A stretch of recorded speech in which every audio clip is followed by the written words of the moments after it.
Good morning, everyone. This is part one of an interview series where we will dive into the M&A world and see how artificial intelligence is actually impacting our environment, the mergers and acquisitions world. And I'm totally excited about having the co-founder of INVEN today here with me.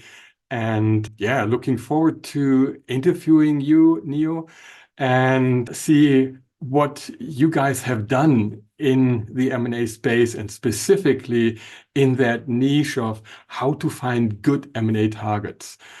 Niilo, probably over to you, probably for a short, brief introduction of who you are, and then a little bit about the origin story Yeah, about how you founded INVEN. yeah. Have to talk a bit more about that, and great to be here, Thomas. So, briefly about me, I'm Niilo, one of the founders here at INVEN, and my origin story and the company origin story are very closely linked. So it's a good place to start. So we got the idea for the company when we ourselves were working in investment banking, consulting, doing a lot of M&A cases, and especially what we were doing is we were going through lists of thousands of companies, just trying to find the right targets there. My co-founder was doing this in investment banking. After that, I was doing it in investment banking. We went on to do it at consulting, me at McKinsey, him at BCG. And that's where we kind of came across the same problem continuously of just finding the right companies and finding the most potential companies that would be most likely to sell. And that's where we understood there's a broader problem and something that we could actually kind of start solving as well. And that's when we started the company. Excellent, excellent trigger. And um, tell me a little bit more about, so that was kind of the purpose of INVEN. How do you implement it? What if I would use INVEN? Mhm. What would be the outcome for me, and how Yeah, would that trigger or help me in my process? exactly. So INVEN really shines in when you're looking for acquisition targets. It's commonly also used to find buyers or to find the sponsors that are in a specific space. But in general, finding acquisition targets is where it really shines. Mhm. And the part that makes our tool work better than the kind of more traditional ways of doing this, it's mostly driven by our AI actually going through the company websites. And because the AI goes through the company websites, it does the work that a human normally would. You know, that work when you open the company website and you look at it and you're like, hey, this company is doing the right thing. So that's what our AI is doing in the background. So when you do a search, for example, for, I don't know, Coca-Cola can manufacturers, you can write, I want to find Coca-Cola can manufacturers, and our AI will find all the companies that do exactly that with a human-like accuracy there. So that's where you kind of save a ton of time, but you also end up finding a lot of those targets that you'd otherwise be missing out on. And that's a big part of where the value comes out of. Interesting, and I'm sure you will show us in a couple of minutes a brief demonstration of the tool.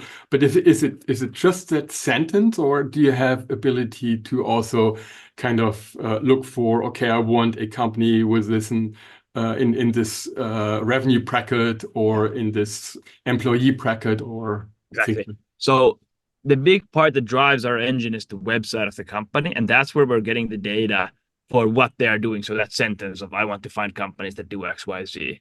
That's a big part of it. But a big part of it is also connecting that to every other possible data source out there. So you want to connect, for example, revenue data, headcount data, funding data, financials, whatever we can get our hands on from the internet, basically, and connect it to as many possible data sources, because then you can have the relevant filters. And especially in the old kind of M&A use case, the filters that we want to be having here is things like ownership. How long has it been in the private equities portfolio? Is the business owner more likely to sell for some reason? And this kind of filters that really increase the kind of value of it because it's not just about finding the companies, it's also about having that information about all of those companies that really brings that value there. Excellent. And so you're using essentially artificial intelligence to really dig deep in actually to get that wealth of information Yeah, out there. Yeah, probably show us a little bit yeah, what the tool can, and yeah, so that we can see that a little bit in a practical application. sure. So this is the tool. You input search terms here on the left, you get results here on the right. Hmm. Now, we can go through an example here as we did just recently, and we can continue with the same one. So I want to find Coca-Cola can manufacturers. And this is a good example of a search that typically there's no industry code for Coca-Cola can manufacturers. It's not an industry out there, but there are a lot of players that do exactly this. So without a tool like this, it's going to take an intern or an analyst a few days to go through a long list to find all of those relevant targets. Now, let's just click search here before we dive into the filters here. But the Hmm. core idea that's happening is that the AI understands what we're looking for here and Yeah. uses that to give us this really high quality list of those targets. And we can see that these are going to be bottling companies of Coca-Cola Hmm. from around the world, basically. And a core functionality here is that you're getting companies from around the world. Most industry professionals will actually know the local players, but especially Hmm. if you're, for example, in Europe, and you might know you're in Germany, you know all the German players who bottle the Coca-Cola in Germany, but nobody knows it in every single European country. That's a week of work. But that's when our software comes in and you can save that week right there. Right, right. Most of our customers end up adding the other filters here. For example, most of them are in the US, only focus on the US. They have to be more than 50 employees, but less than 5,000 for them to be a potential acquisition here, just as Hmm. a random example. The ownership, very commonly added that they have to be private, family owned. We can keep that empty at this point. Funding data, how much funding they have raised, not relevant in this industry, but a lot of Hmm. our customers look for software acquisitions as well, where the funding data really comes into play here. And when we click search with this data, we're then going to be getting the kind of more relevant list and more relevant list, and you can really start iterating it and get the higher quality results. So it's a stepwise approach Yeah, towards really getting a long list, yeah, probably that you then can pare down to yeah. a short list after going through. Now, what additional information do you get? Do you get, for example, also revenue information here that could be helpful to move forward? And yeah, It depends on the area. For example, in the US, private companies simply don't have to report their revenue data. right. So we won't have it. If somebody is giving a guess for it, it's going to be a big guess, and we don't want to be doing that. Yeah. But the stuff that we offer is all the data that you can use yourself to then get that right data. So here, for example, for a Coca-Cola beverage company, which is a family-owned business, Hmm. 340 employees. We're still guessing that they have over 1,000 employees here because probably not all of the factory workers, for example, are on LinkedIn. Right. And then when you scroll down, you're going to be getting more data, such as if they've raised VC funding or have made acquisitions. We would see that here. And then we go into the contact data, which we can provide as well. Hmm. But similarly, if we would be doing this search in the UK, we would also have financials here at the bottom. Because in the UK, companies' house, you actually have to report financials. So it depends a bit on the local kind of. Right. Similar like in Germany, and probably in a number of European Yeah, countries where this is exactly. required. Yeah. Exactly. Terrific. And this is really where the tool shines. But it's not only this kind of general searches, you can go really in deep here. So, for example, right now we're looking for Coca-Cola can manufacturers. But Hmm. if you want, you can really change it to be like, I actually want only those that do Pepsi. And that way you can really shift it out and get into that niche of a niche that you're really driving into at that point. So now all of the results we are getting are going to be mentioning Pepsi as well. And you can see it here in the keywords here when you scroll down, you can see, okay, well, Royal Vendors, a Pepsi one. Okay. They Pepsi, and then the other ones are here Coca-Cola. And you can really drill down and get really fast results with this. Okay, here we have Pepsi providers again. So that way you can really get the nuance of your search really efficiently. Yeah, excellent. And how does INVEN ensure the accuracy and relevancy of the data that is provided by, yeah, through the AI from Yeah. from from the net? Well, there's two parts to the relevance here. One is that the companies are just doing the right thing.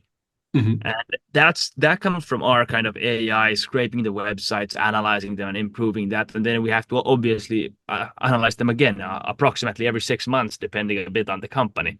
Go to the website again and see that they're still doing the same thing that they did 6 months ago. And that way we can kind of refresh the data there. And similar things apply to all the other data points.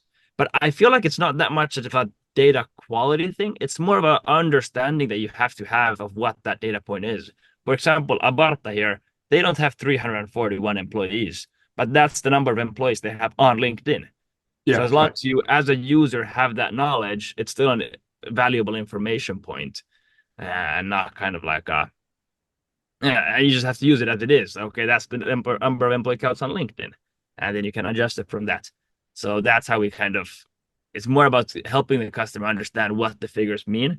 So then they all are kind of helpful figures, and then having perfect data points everywhere.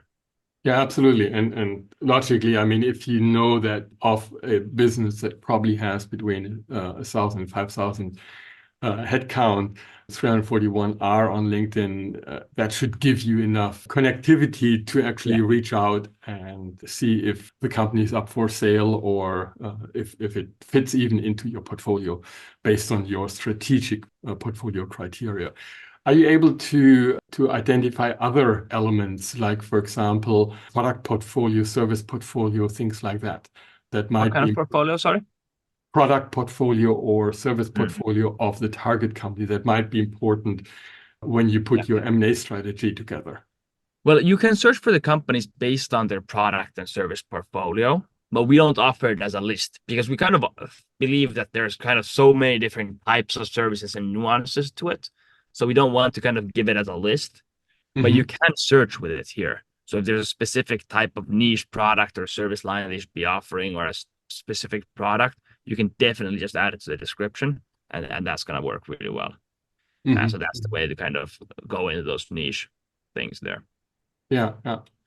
Now, probably thinking from a more corporate point of view, 10 years ago, I was involved in a transaction where Unilever had decided to sell two brands of mini salami, Beefy for continental Europe and Pepperami for the UK and Ireland. And you know that Unilever has that huge basket of brands and products.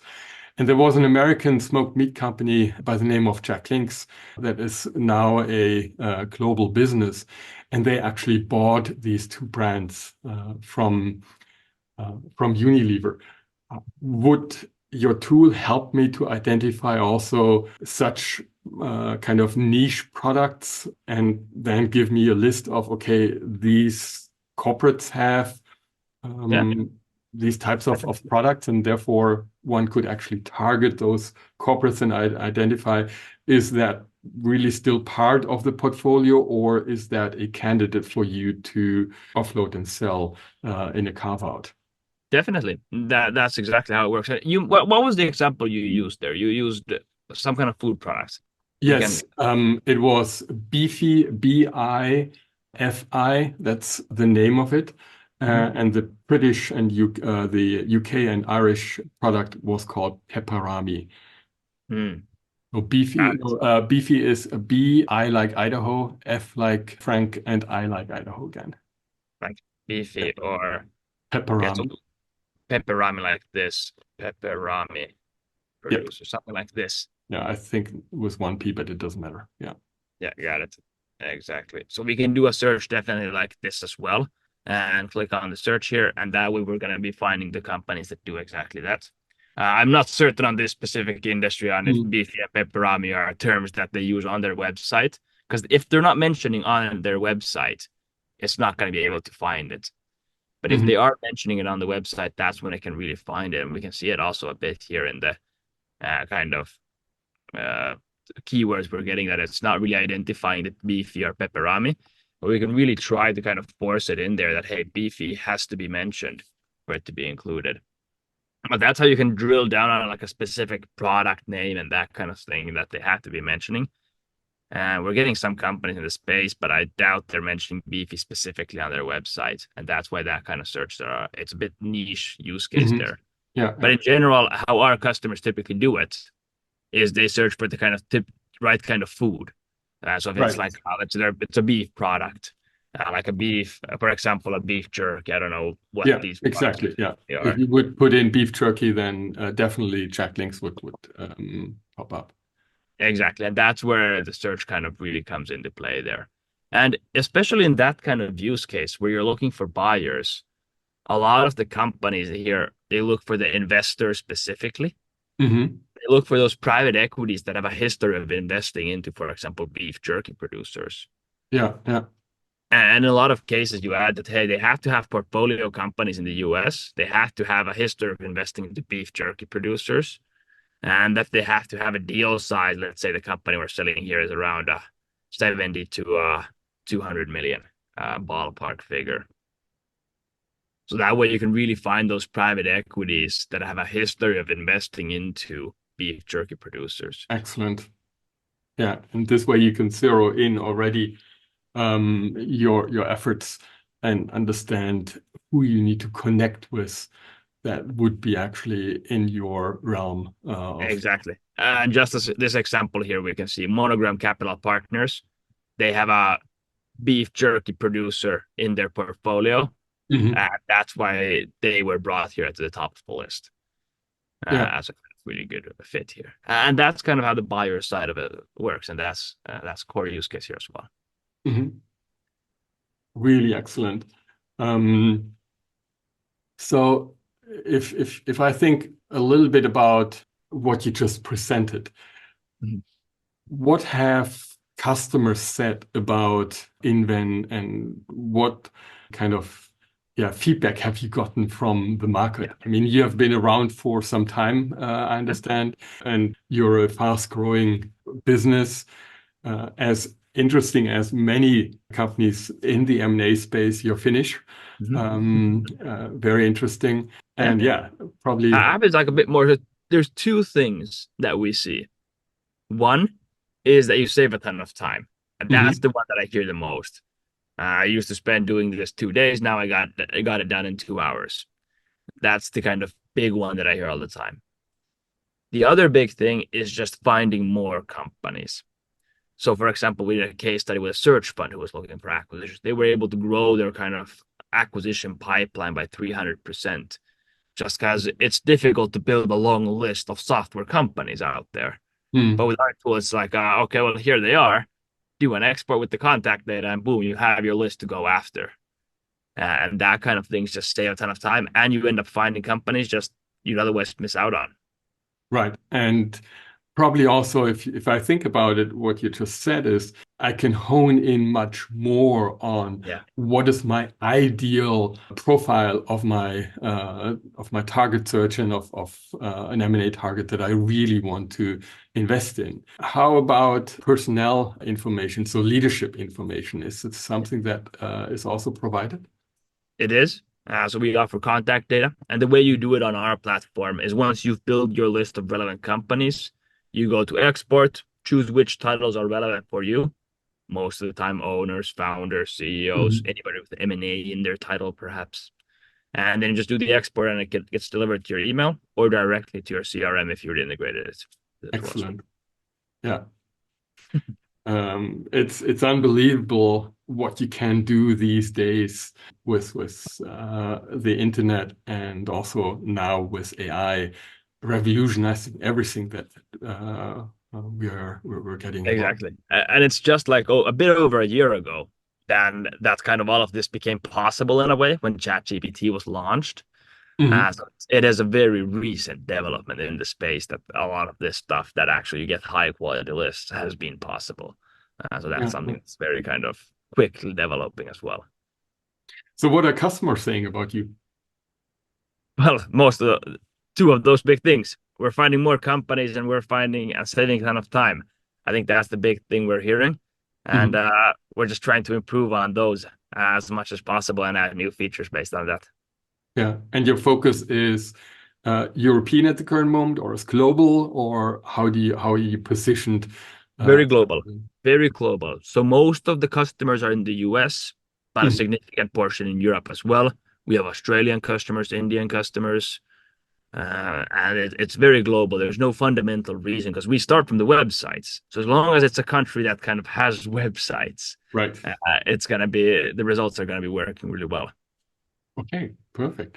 And probably last question is that's important with regard to the future.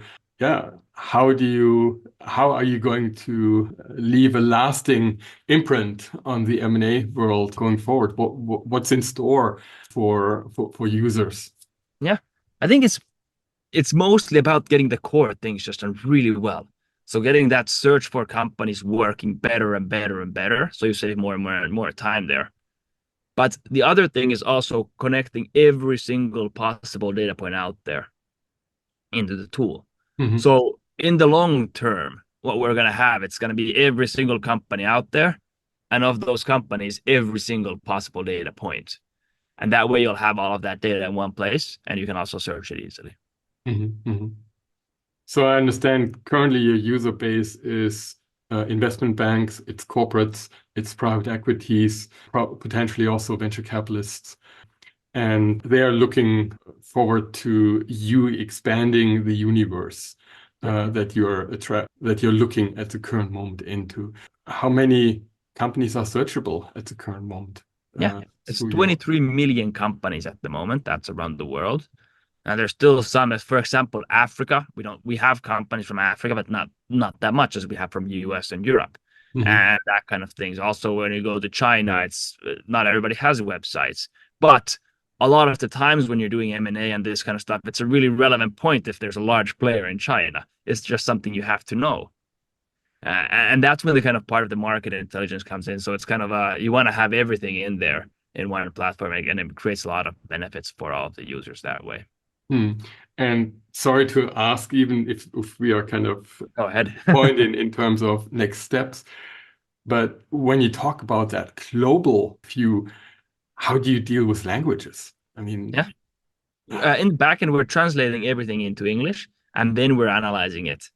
So that's what enables for all the searches can be made in English. And that's one thing that our European customers really love. What they used to be doing, and I used to do it as well, is when you're looking, for example, for companies in France, what you do is you go to Google Translate and input the sentence that you right. want to be finding, and then you Google it in France because that's where you get a few more additional results that way.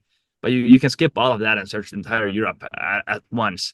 And even if they only have local language websites, they're still going to be coming in the results. And it's another massive time saver right there. Yeah, that's exactly what I used to do. I used to take the URL, put it into Google Translate, get the website translated. But even that is kind of additional information Yeah, and speeding it up. But it's by no means what AI and what INVEN can actually provide in exactly. this way. Great. Well, thank you very much for your time today and the Thomas? presentation. I've really enjoyed it. Any closing words that you want to say to um, the viewers of this video? Yeah. Well, thank you so much for watching. And if you have any questions, send me a message. Happy to help in any way I can and happy to show you how the platform works. And hopefully we can work together in the future more. Terrific. And I will make sure that I have your contact information below the video. That Thank sounds you very great. much to the viewers and yeah, looking forward. Thank Talk you. soon. Bye now.